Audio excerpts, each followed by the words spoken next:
How to Break into the Games Industry with Drew Davidson, in partnership with the U of M Art and Gaming Symposium. Thanks, everyone. So, I see people, aspiring game developers. Anybody want to be in the game industry in this room? All right. Hopefully I'll dissuade you by the end of this talk. No, I'm joking. Try to talk a little bit about what that might be. As Ann said, I am the director at the Entertainment Technology Center. I also founded an experimental academic press that really does a lot of publishing around games. You can go there. Everything's free for download. And that's my personal website for those who like, oh, I want to know more about you. And you shouldn't.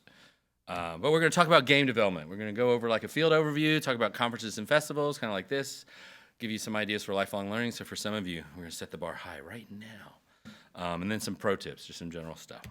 So looking at the field, thinking about the roles you could think about having, conferences you go to, organizations and groups. Like when we talk about game industry, I like to go a little bit more broadly into creative industries. For those, who was at the talks this morning?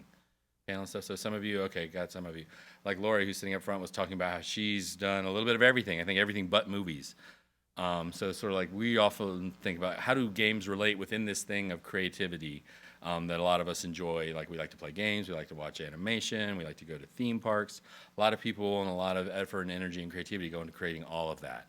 And it is sort of its own beast in terms of that type of field and sort of that creative work. It's very small, but also it can span beyond just things for entertainment. People are using it for education or business. For medical, we do a lot of health games. I'm from Carnegie Mellon in Pittsburgh. The University of Pittsburgh Medical Centers is probably like University of Michigan's, huge, academically driven. They do all kinds of experimental stuff as well. So we try to explore that sort of range, and I think the field does as well. Different types of roles you can sort of think about. Some kids or some people might be like, oh, I'm a programmer. I'm really interested in the technical side, or I'm more artistic. I want to create the art and the visuals, sort of like what we're seeing on the walls. Some people want to design the mechanics and the experience and what we play. Some are musicians or sound designers, and they're like, oh, I want to make what we hear and make that more engaging. Also, thinking around certain things like production. You want to be the person making the game. You want to get into a company, or entrepreneurial, you want to start your own company, which is its own challenges. And it's realistic. Like we had a panel earlier this morning where everybody there who was on the panel is sort of doing a lot of their own work, and not only in big companies but starting their own companies. And some people get into educational things, like myself at Carnegie Mellon. There's some stuff happening here at U of M, also up at Michigan State. You can kind of combine all of that across your career as you get going. Conferences, things you could think about attending. This is a huge list, and all of those are active links. If people who are really interested, I have this up on my website. You can go grab this. These have links to all the websites and their websites about what they cover and why. So for some of you, you might be able to find, like Meaningful Play is up in Michigan State every other year. So it'll be up there this fall. And so there's just a ton of stuff. And this is just scratching the surface. There's so much going on. Similarly, in thinking about the field, professional organizations you can think about. There's ACM, which is the Association of Computing Machineries. That's one of the, Yes, computing machinery.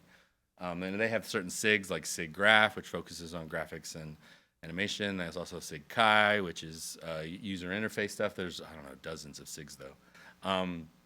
Apparently there's one in Detroit as well. There's active chapters everywhere. IEEE is another very technical organization, but they also sort of cover games. These are places that when they talk about SIGs, what they mean are special interest groups. So the people who are like, oh my gosh, I'm really interested in technical and games. There's like places you can go in these organizations for that. For people of a certain age, as you start thinking about maybe going to these conferences or getting somewhere, there are a lot of scholarship opportunities. And again, these links are active to the scholarships. So like just a variety of companies, organizations, and for white guys, not many scholarships for us. They're usually trying to expand the field. So for women and minorities, they really want to get more of those people involved. So that's what they're looking for.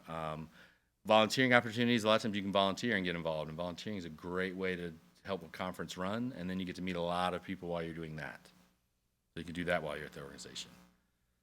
Now, if you kind of age down, for some of you here, there's tons of camps out there. Summer camps all online. Like ID Tech puts on some specifically for game design and game development. So does DMA, which I think is... I can't remember what that stands for. And then Game Design Camps just covers any camps that are saying they have game design around the country, actually around the world. For those of you a little older, there's something called HEVGA, the Higher Education Video Game Alliance. It is a group of schools, I think over 400 now, that all say that in some way, shape, or form they cover games. whether it's from like a humanities perspective or straight up production or something more critical, you name it, educational. You can go there and they have this great list of all the schools that are members, so students can get a sense of like, oh, if I'm really interested in studying this further, there's a wealth of places I can go study. We talked a little bit about this earlier today. There's all kinds of jams you could go to as well and get involved for a weekend, or what they call slow jams for like 2 weeks to a month.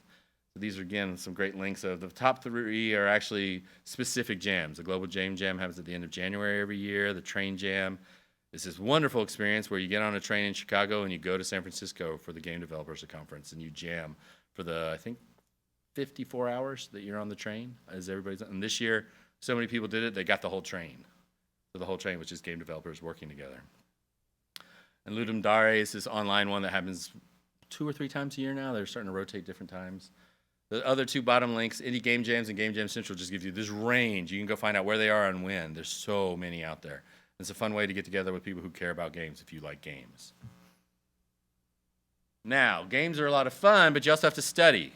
So for some of you, there's work involved in making games. No, it's just all easy. No, seriously, what we try to encourage people to do is like, you got to play games. If you're interested about games, does anybody play games? Anyone? None of you? Nobody? So most of us play games. Some of us, maybe it's the game of life. So, definitely play games, but do more than just that. Like, read books, get out there, watch movies, go to performances, make things, get involved in, like, not maker shops, because Eli and I were talking earlier, like the secret lab. Apparently there's a secret lab in this building, I've heard. Oh, so it's not so secret. Oh, ask him about it. There's a guy in back, he can tell you all about it. Like, write down your ideas, like keep a journal, start doing stuff like that, go outside, like do things outside, get involved. Anything like that could help inform what you want to do, whether it's games or more. Because part of what we try to do is like, are you interested in games and why? Maybe we can broaden and complicate that picture of like, oh, games, and I could also do theme park rides. Like, we now have a person who started, I have an alum, I was just talking to him. He started because he's really passionate about games. He ended up Electronic Arts, working at Maxis, working on The Sims. Anybody play The Sims? Then he ended up at Disney working on theme park rides, and now he's in charge, he's the lead developer in charge of all the interactive stuff on all the cruise ships for Carnival. So he spends a lot of time on the ocean, like doing crazy stuff on boats. Ooh, I don't know. Oh, yeah. No, this guy's from, I don't know where he's from originally. Career paths you can think about. Because, you're not going to solve it all today. So maybe you. Like, you can think about going into the industry. You can go academic, public. A lot. We have some friends that end up at museums, who end up in libraries. They're trying to do stuff for the public good. You can go nonprofit route. You can go independent, like Lori's doing now. I think internationally, we have a lot of students that are going abroad because there's some business support out there. Don't think of it, think of it as a journey as you start going. Like, there's all kinds of things you can do as you slowly, like, figure out what you're really interested in doing in your life. And what's crazy, I was saying this to a friend, is that things are going to change. New industries are going to evolve, new roles, new challenges, new opportunities. Particularly for some of you who are like, I'm 10, maybe I'll make games. Or even if you're 20, like, you're thinking about making games. 5 to 6 years ago, who knew virtual reality was coming back? And now it's really hot. Who knows what's going to happen 20 years from now or 30 years from now? And changes are afoot, and we're all going to be adjusting to how we make, really entertaining experiences for that. So one way to sort of think about those changes, and y'all are doing that, is like attend conferences and festivals, places that you would want to go and like try to meet people who have similar passions and similar interests. It's sort of like, why do you even want to go to a conference? Why did you come to this? Apparently you're interested in games if you showed up to this thing. Or you're like, well, the guy's not here for mystery yet, so I'm just sitting down here, passing the time till he shows up. But think about why you want to go to stuff, who you'd like to meet, how are you going to go do it. Do some research before you go. Think about who's speaking. Usually they have websites. Think about the sessions you might attend. Some places even have job fairs. So you could go like meet people who might be hiring. Talk to your friends, talk to your colleagues, talk to mentors or teachers about places to go and things to see and people to meet. And then make a plan. You could reach out to people before you even go and kind of go like, I knew I was coming. Well, Eli invited me, but like we made sure we were going to connect before we got here. And like Lori and I exchanged emails before we got here as well, because we're like, oh my God, we're going to be at the same thing. We should catch up. If it's something bigger than a day, you might want to create a schedule. Think about what you're going to do across your time there. You might want to make reservations for like lunches or breakfasts, because it'll get really crowded. Hash bash, who knew? I didn't, I can tell you that. Having lunch or like having meals is one of great places to catch up with people. It's like, oh, let's have breakfast, and almost anybody would be happy to like sit down and chat breakfast. Then you're gonna travel to places. Anybody not from here, besides myself? Everybody local-ish. Everybody's local. So they're like, and we had to do the hash bash. So like for some of you, you got to think if you're going somewhere else where you got to think about registering. Like I was saying earlier, you could volunteer. That'll help you not have to pay. Think about your flights, where you're going to stay. Maybe stay with friends. I always have to tell my students to remember to dress professionally because they're going to be meeting people. So you want to think about the clothes, bring business cards so that people know. And you're there. You want to meet people you have never met before. I've been guilty of not doing that because everybody I've been hanging out with, I know. But you also want to find your friends while you're at conferences so you can catch up. Think about asking questions and listening. Drink lots of water because you'll get hydrated and you'll get thirsty. And it's great to have gums or mint on you. It's something you could share. And also just, throughout the day, your breath's going to get kind of, I like to talk to our students about this because some of them are like, you say do a small talk. What do you mean by small talk? How do you talk to people? A trick I have found is if you're new, like say hi and introducing yourself is a great way to do it. Do it either with a pair, like you have a friend with you and you walk up to some people together, or find pairs that are already talking to each other.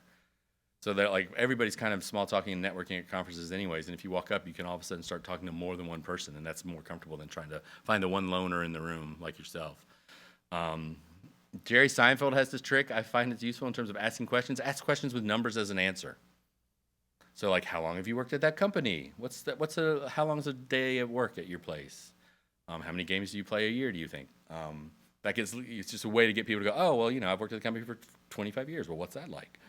Then as you're listening, connect, make threads to those conversations. When they say I've worked there 25 years, it's like, Eli's been at this library for 25 years because he just told me that. It's like, wow, 25 years. Who would have thought he would have ended up at a library for 25 years? And you can build from there, like, what's that like? Have you ever thought, do you think this is where you're going to stay? Do you think you're going to move on? Share enthusiasms. Make comments about what they're saying. If they say they love their company, go like, oh, yeah, I really like the games that company makes. Tell me more. And then you want to make sure when you're exiting, you never want to overstay your welcome. Make sure you get their name. Like, oh, gosh, I did meet Eli. I want to remember Eli. I'm sorry, you're in the back, but I'm picking on you. Things not to do. Sometimes there'll be famous speakers. And you're like, oh, I'm going to just camp until I can talk to whoever that famous person is, or a famous company.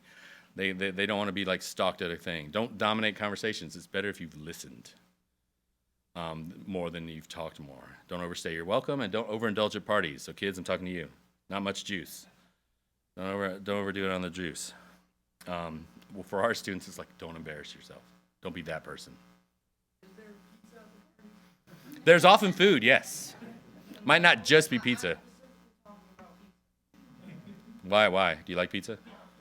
Oh, I've eaten a whole large. See, I can do that, but I shouldn't. But you could probably, you could fit that and grow. So yeah, you want to think about not eating all the pizza. That might not be bad. People are like, that guy just ate the whole large pizza. And then you become the guy who ate the whole large pizza, which might be good. You never know. It was only 8 pieces, 16 breadsticks, a whole pack of Oh yeah, you would definitely stand out. All right, that might have been a little overindulgent. All right, so speaking of things to do, just hang out. Make sure, go out into the public and, be there. Although, hash bash, I don't know if you want to just hang out. There might be contact happening.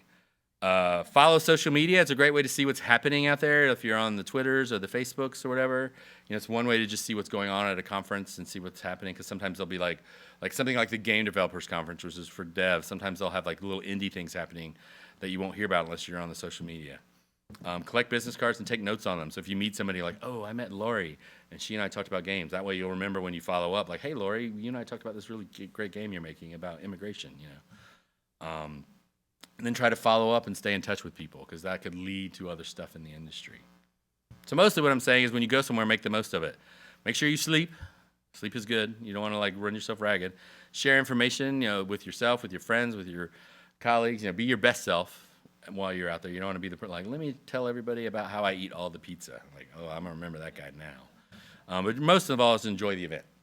Because as you go to all these conferences and festivals, is one way to sort of develop your lifelong learning. So this is something I hope all of us do, not just kids and students, myself included. What do you want to do? It's an ongoing active process. What do you want to try to do with your life? What do you want to do next? It's got it sort of like on you. It's above and beyond school. Like you got to do the school thing, but like what are the things that you care about and you're interested in? Figuring out how you learn best. Great way to think about doing it is like just make a plan. Read and record what you're interested in. Keep a to-learn list, things you're hoping to do. Like I want to learn how to program. I want to learn how to make models in Unity. I want to learn how to do certain things in Minecraft I don't know how to do right now. Make the time to do it. Set yourself goals. Then really try to follow through, make it happen. Get a sense of your learning preferences, do the work. Talk with your friends. You could join groups so that you can support each other. Practice, practice, practice, and repeat. And make it a priority. Don't just like, someday I'll learn how to play the guitar. I really want to do music. Like someday I'll figure that out. Like make it a priority and teach yourself and research. Start a project to help inspire you to follow through on what you're doing. We talk a lot about improvisational acting around the Entertainment Technology Center. So like this yes and philosophy with yourself. Like you want to do that. What else do you want to do? Support yourself. Ask yourself questions. Fail for fun. Like just get out there and go like, I'm going to try to do a live concert with first time. I've never played guitar in public. And you're like, that might not go well, but then you get up off your horse and do it again. Wow, that was a mixed metaphor. Anyways, do something new. Develop your expertise. Think about professional development. Like some schools like have after-school activities. They're like, I'm sure this library has all kinds of after-school activities as well, where you're like, oh my gosh, I'm going to the library because I can do X. I can learn about stuff and figure out what teachers are supporting and what the local library supports. Ask about those supports. Look for those training opportunities you might get where you could then volunteer. Like I have so much fun at the library, I want to volunteer to help. Find those mentors out there who have interests similar to yours. Get involved. And for kids, if you're 8 and you don't know what you want to do for the rest of your life, you are screwed. You got to figure it out now. No, I'm lying. Totally lying. I still don't know what to do with my life. I'm 48. Figure out what matters to you, though, what you care about. What's your ultimate goal, just like the next year, the next 2 years, the next 10 years. You don't have to put too much pressure on yourself. But start thinking about the steps to get there. If you're like, oh, I really want to figure out how to play the guitar or dance that dance or whatever, learn how to program my own game, whatever, get there and plan steps and then learn and review how you're doing, update yourself. And I love talking about this, particularly when people are thinking, career paths. Sometimes you just need a job. You got to pay the bills. Like the 8-year-old right there is like, yeah, I got to pay the bills. But sometimes it's like when I was in college, I waited tables. I worked at a warehouse. And I also bartended on the weekends because I wanted to live. I love my parents, but I wanted my own place. And working 3 jobs around school helped me afford my own place. So it's sometimes you have those types of jobs where you're just trying to earn some money. And if you get lucky, you start developing a career. Like Lori, if you ever want to talk to somebody who has a career, she has a scroll on her, I'm sure. It is as long as this front row of all the things she's done. And you start developing this career. If you're lucky, you're like, oh my gosh, I really like working in entertainment media. I really like working in games. You get even luckier, you have a calling. You're like, I am doing what I'm meant to be doing in my life. Some people are just really, really lucky, and that's what they get to do. And some people, they got to work that job. And sometimes you're like, it doesn't even feel like work. It's so much fun. And don't think about the destinations or where you're going. Think about the journey. And I have these 2 pictures, like the guy here. Often I talk about with our students going, do you know what you want to do? And the answer is like, no, I'm not sure. Well, start thinking about what you don't want to do. And he's like, well, I know I don't want to live in Delaware. I'm sorry if anybody's from Delaware. I just picked Delaware. I don't want to live in Delaware. That brings it in. It's like, and I know I don't want to be a banker. And I know I don't want to, slowly you get a closer range of things of where there's an area you might want to do some stuff in. And then you get that sort of focus where you're like, okay, I know in here it's game-like types of experiences I'm interested in. And some great lifelong skills you could develop. Learning how to work with other people. You're going to have to communicate with people. If anybody's interested in games, it's really hard to just make it by yourself. Well, it's kind of hard to do your whole life all by yourself. So you have to, in some way, shape, or form, deal with people mostly. So that talks about communication, having to talk to people. And people, they can be tricky. So you want to think about your attitude and try, are you the person people want to work with? Or are you the person people are like, oh, God, not Lori again? Problem solving, just so that you feel comfortable going I don't know how to do this, but I'm going to figure it out. I can adapt to whatever's happening. Thinking about how you want to develop yourself. I think of leadership as something you think about in terms of responsibility. Taking responsibility for what you're doing, for your role, is something where leadership really comes from. And hopefully, creativity and curiosity. If you're curious about stuff, you've got a life full of awesome ahead of you. So hopefully you can develop curiosity. Things to think about, anybody at any age. How do you like to learn? Do you like to read by yourself? Do you like to sit with friends talking about it? Would you rather watch YouTube videos, and that'll help you figure it out, or watch Twitch and watch somebody else do it? all of these types, there's all kinds of styles of learning and ways to do it, and you can get a sense of how you are best at learning. Like I talked to some of our students who are like, if I take a class, I got it locked down. And some students are like, I just need the interactive DVDs, give me that. I'll do it by myself in the evenings. I'll figure it out.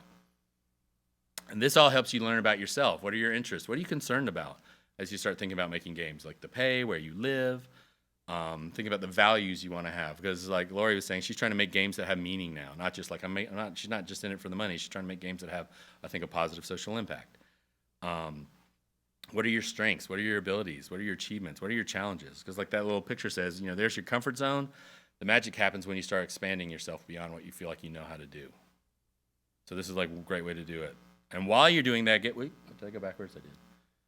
Get used to getting criticism from people and yourself. Like you're going to be receiving criticism on your work. People are going to tell you, whether it's in school and you just get a bad grade, or you're working on a project and your team is not that happy with you.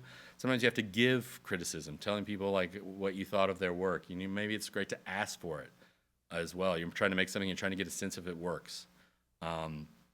This can often lead to conflict if you don't handle it well, where you tell somebody.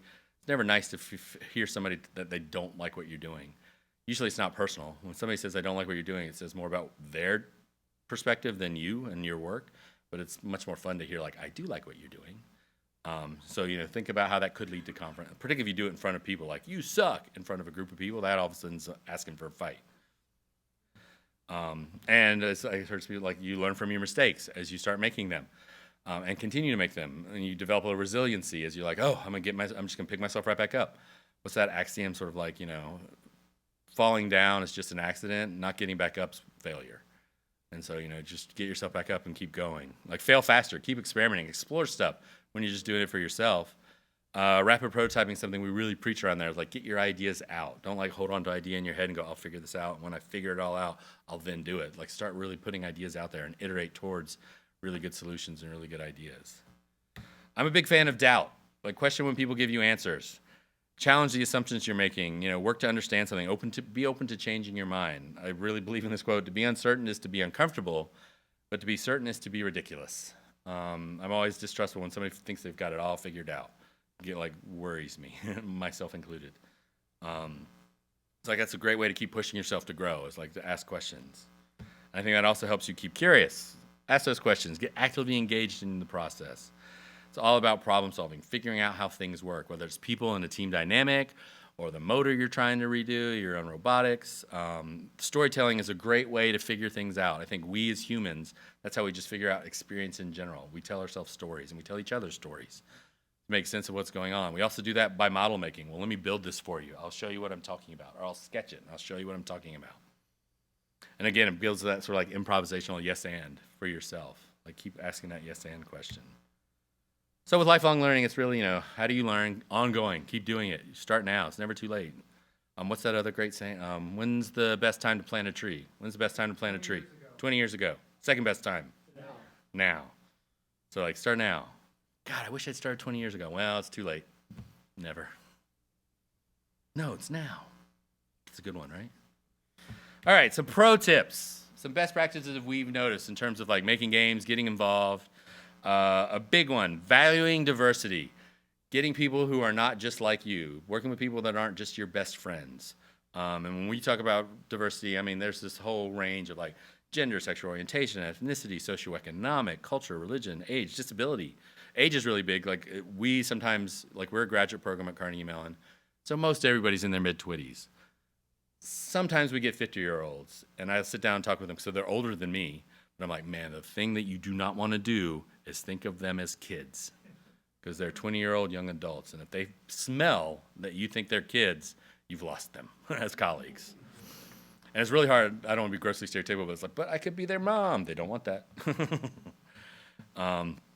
So we really want that mix and the whole intersectionality therein of people bringing just everything they have into it. So it's about being inclusive, so people feel like it's not just being diverse. They want to feel like they're part of the group and they're supportive of each other. And it's more than just what you say, it's what you do. And we really, really believe if you have diversity, a diverse group of people who feel included working together, they're going to make a wider diversity of projects. They'll make better stuff. They'll do things in new and exciting ways. We encourage our students to speak up and discuss it and address it if they think it's not happening. And hopefully that's how you develop a culture and a community. Like a lot of research shows that if you just say you value diversity, more people will start coming and showing up that are just different. Whereas if you're like monolithically all white guys, and I realize as a white guy I'm part of the problem, but that sort of difference is what we're looking for. Both difference in terms of it's going to be different, and it's also progress, as in, my gosh, we're going along. We're much better than we used to be, but I still think we have a long way to go. So long, in some ways. And then for some of you who are like, yes, I love playing games. I'm going to play games the rest of my life. That means I'm going to make games. I want to think about the fit in terms of what you actually really like doing, because making games is hard. Do you like that sort of work-life balance of games where it pulls a lot on you? Like they talk about crunch. The hours are really brutal sometimes. A lot of companies are trying to address that. But there's a culture and a lifestyle that a lot of people really like. They'd rather do that, and I don't want to be mean to anybody who may be a banker in the room, than be the banker. Like we get a lot of programmers who come to our program who's like, well, I was on Wall Street and I could not do that anymore. They want to do something that they feel is more creative and engaging. So think about that field and career. How's that fit for you? And then location. Like some people, we get students, believe it or not, for those of you who are younger, who've never seen snow. So they think 50 degrees is really, really cold. And so this is Pittsburgh and Michigan. You all probably get even colder than us. So when it's 50 and they're all bundled up going, God, you were right. It's so cold here. And I'm like, oh, you're going to think it's mean how much colder it's going to get. So after that, they're like, okay, well, I want to be in California. They don't want to be in Pittsburgh. They think it's too cold. So think about those locations for you and places you might want to be. Some people want to be close to family. They like that. Some people are like, oh, it doesn't matter where my family lives as long as I'm somewhere else. Think about the companies and their cultures. Then if you're really getting serious, like the team itself, the job itself, you want to think about how that fits. Because fit's a really thing, and I'm going to be nice. I put the can in here to be nice. People can suck. And I mean that as myself too. And what I mean is, like, if you've ever had a boss or a teacher, or maybe for kids it's like your mom and dad or the neighbor next door, you're like, oh God, you were right. People suck. For anybody who's done any work, the client can suck. Your colleagues can suck. Bureaucracy in and of itself seems to bring out the suck in people. If anybody's ever been online, the public can suck. And I think it's really, truth be told, you can be the one who's bringing the suck to everybody's day. Like, I sometimes realize that. If I'm like, oh man, I'm in such a mood, I'm snapping at everybody at work, I really should just go home. I'm sure everybody does not enjoy the fact that I'm in a bad mood. So, like, thinking about that as you think about working with people, what can you do? I sort of encourage people to take responsibility for the work you're doing, for how you deal with your colleagues and friends. Take responsibility for your mistakes. Don't be shy about owning up to that you made a mistake. Don't be shy about owning up to the fact that you had something that didn't work, that you had a failure. I like talking about regrets. Like, sometimes people, I don't have regrets, but one of my favorite recent graduation speeches was by George Saunders, the novelist. When he was giving his speech, he was talking about regrets, and he's like, the thing that I regret are the opportunities I could have been nice and I wasn't. And he's like, because being nice is easy. And he's like, that just haunts me sometimes when I realize, and he's like, you could tell it really bugs him. And it's like, think about things and own up to that. Something we talk a lot about with our students is like, don't be shy about taking responsibility for what you don't know. If you just say you don't know it, and people will help, as opposed to being scared to admit you don't have something. And like, try to be your best self at work or at school or something. Like, we have some students who are like, I want people to hire me for me, the guy who doesn't want to wear his shoes to work and likes wearing skirts, which is awesome. But also, you want, no, bring your best self to work. If that's the barefoot guy in skirts, okay, that's great. So you want to make sure people understand that. Going on with responsibility, I like to talk about comfortability, which isn't really a word, but it's a good concept. I mean, just being comfortable with the responsibility where I'm asking you to assume about yourself, with the unknown. Like we were just saying earlier, who knows what's going to happen 10 years? And for some of you, by the time you start thinking about having a job, there'll be jobs we've never heard of right now. Like 20 years from now, it'll be so exciting and crazy and weird and different. It's like you have to get comfortable with that. Yes, sir, Mr. Pizza. Sorry, you brought it up. So you're saying comfortability isn't just trying to get all the clothes and get your own bed in your office? No, I would not agree with that. Although that cat might. No, I'm just sort of talking, it's like a version of confidence. Like, you want to get, like, what I like thinking about in terms of comfort. Like, it's great to be comfortable up in front of a crowd when you're giving a talk. Some people get overly confident and they come across as arrogant. Like, confidence can skew into arrogance, and I like comfort a little better. So, like, everybody in our program takes improvisational acting. I think it makes them really comfortable with trying something they've never done before. because there's going to be new challenges. You're going to get really comfortable having to tackle things that, mistakes you made. And when you're on stage trying to do it together live, it's visceral when things aren't working. It feels so bad. And we hope that translates to when you're on a team working on a game. If it's not working, you hope you can try to figure it out together. Because you're developing a reputation as a good colleague, ideally, as a good team member who has good attitude. It's not how smart or talented you are. It's not that you're better than everybody else, because some of our students are like, well, I'm the smartest one in the room. I was like, well, that's going to get you a lot. I'm sure your colleagues love that you realize you're smarter than them. And it's a continual process. It's about manners. Oh, yeah, right. Totally. Here's like a trick I tell our students, and I hate to say this, and some parents will be like, yep, you're right. Bare minimum, if you want to stand out, just be polite, because it's so rare. And so if you're just polite and you have good manners and you're like warm with people, and people are like, oh, I remember him, he was just nice. A lot of people, nope, not so much. They remember the pizza guy, though. It's actions as well as words. Follow through. So more on reputation. A big part of improv is it's not just about having fun playing, it's being fun to play with. So some people are like, well, just give me the toy and I'm all by myself. I'm happy camper. But like, how do you share it? How do you play with each other? That's a big part. We talk a lot about quality, quantity, and effort. Our students like to say that they work so hard on something. That does not necessarily mean it was good. You got a question? Oh, please do. You're talking about being nice. You're not being very nice. I know, I can get away with it, though. How am I not being nice? We'll talk later. Me and you, I got you right there. Okay, building on what he was just asking, though, Neil Gaiman gave this great talk. Okay, if you want to be professional, 3 qualities he thinks are up there. It's like be good at your work, be pleasant when you're dealing with people, and be on time with your work. And he's like, if you can give people 2, they'll probably forgive you the 3rd. So if you're really, really good at your work and you're really pleasant, they might forgive you if you're a little late. If you're really pleasant while you're working with it and you're always on time, they might forgive you if you're not the best. If you're really, really good and you're always on time, they might forgive you if you're not the most pleasant person. But if you can bring all 3, you'll stand out. And I like to talk about, like, what do you bring to people's day? Awful, average, or awesome? Awful is like, are you the person who's always kvetching? Like, oh God, not Lori again. Here she comes. She's coming to complain about the weather, about her car, about her cat, something. She's coming to complain. Not that Lori would ever do that. And awesome is like, are you somebody, oh my God, Lori's here. She's going to bring the conversation. She's going to add to this. It's always great to having Lori around. That's what you want to have. Average is almost the scariest thing, where people are like, oh, you were there? I didn't even notice you were there. So like, think about what you're bringing to people's day, particularly if you're working for, like if Eli's worked here for 25 years, I think he's brought more awesome to the people he's worked. I hope. I don't know. We'll talk, people who work with Eli, than awful to have been here for 25 years. So all of this really, like if you're into games and you're curious about the industry, you're going to be working with people. You're going to have to collaborate. And a lot of times people think about collaboration sort of like this, like somebody's paying for something, whether it's this is sort of educational, but it's also works in the industry. Somebody's sort of paying for something. They get the experts involved to make sure you're making the thing that they're paying for, which then you get the developers who actually know how to make it. The designers, the coders, the artists. If in an educational setting, then you're like, okay, we're making it for teachers. We want to be this game for a classroom. And then the poor students at the bottom of this waterfall are just getting soaking wet with all of our good intentions. Trying to forced to play a game in class that's no fun. We look at collaboration much more as a co-creation process where you get involved from the beginning.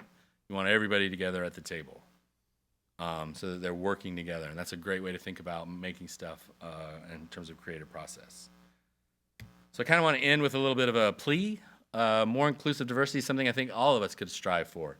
Across fields and across roles. I think education, like coming to talks and festivals, going to school, just leads to people being open to more diversity, and diversity of people equals more products and something we do together. And I think that's the future of the game industry, is getting people like you all involved who are interested and passionate. So if you're curious about the game industry, do think about like the stuff. And these slides are up online, so people are more than welcome to go grab them. Ways to get involved. Yes, question. Good call. Yes, that's a screenshot from Steam. All right. So yeah, get involved, like attend events like this, but even more, they're everywhere all the time pretty much. Keep learning, challenge yourself, make it better. Games can be better than they are right now, both as an industry, field, and the products of what we make. Thanks for your attention and time. This program was recorded on April 7th, 2018 at the Ann Arbor District Library.